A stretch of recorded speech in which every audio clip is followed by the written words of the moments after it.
కొడాలి నాని అనుచరుడు వాస్తవంగా కాళీ చాలా తెలివైనడు. మళ్ళీ ఒకవేళ కనుక నాని వస్తాడంటే వచ్చేసేవాడేమో.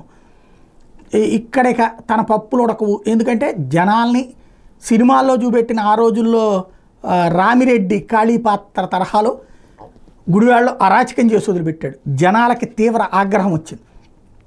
ఎందరి ఆస్తులు దోచుకున్నాడో తెలియదు, ఎందరి కుటుంబాలలో కన్నీళ్లు నింపాడో తెలియదు, ఎన్ని జీవితాలను నాశనం చేశాడో తెలియదు.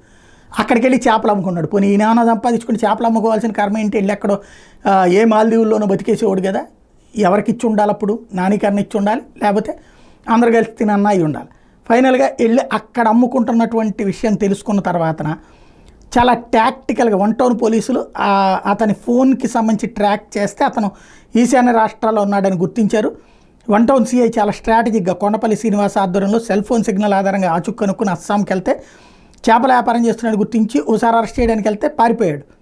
అయినా అక్కడ జాగ్రత్తగా నిఘా పెట్టి పక్కా స్కెచ్తో అస్సాంలో ఉన్న అతన్ని పట్టుకొచ్చి అరెస్ట్ చేశారు.